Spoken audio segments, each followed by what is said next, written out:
Lila and the Secret Garden. Lila was a little girl who loved sunny days. But today it rained. The sky was gray, and the streets were wet. She sat near the window, feeling bored. "I wish I could go outside," she said.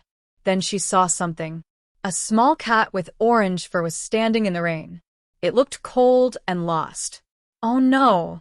Lila cried. She opened the door and ran outside with an umbrella.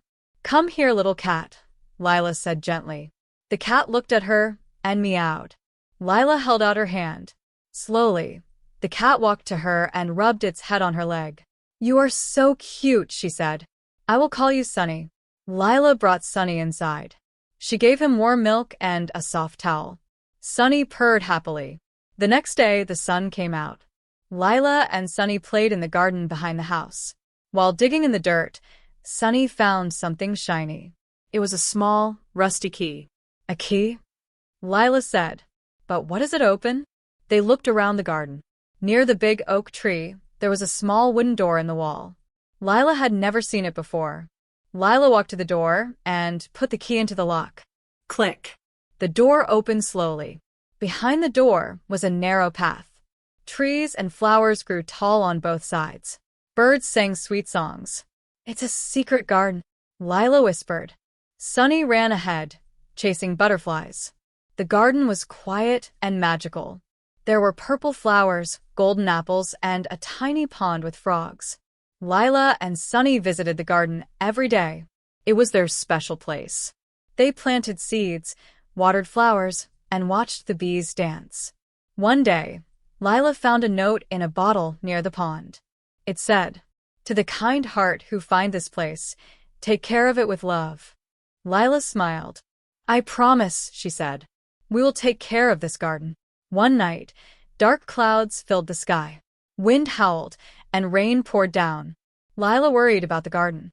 "What if the flowers get hurt?" she said. The next morning, she ran to the secret door. Sunny followed her, meowing loudly. Inside the garden, some flowers had fallen. The pond was muddy, but the trees still stood tall. Lila worked hard to fix everything. She picked up broken branches and dried the flowers. Over time, the garden grew even more beautiful. Birds, bees, butterflies, and even rabbits came to visit. Lila and Sunny made a bench under the oak tree. Sometimes, Lila brought books and read stories to Sunny. She smiled and said, "This is our happy place." And from that day on, whenever someone felt lonely or sad, Lila shared the secret garden. Because joy grows best when it is shared. That's the end of the story. Here is our today's vocabulary list. Umbrella, a tool to protect from rain. Meow, the sound a cat makes. Rusty, covered with rust, old or dirty. Oak, a type of large, strong tree. Whisper, to speak very softly. Magical, full of magic, very special or beautiful. Promise, to say you will do something. Howl, a long, loud sound, like the wind or wolves. Lonely, feeling sad because you're alone. Share, to give part of something to someone else. And that's all for today. Thank you all for tuning in. Don't forget to share, like, and subscribe. See you next time.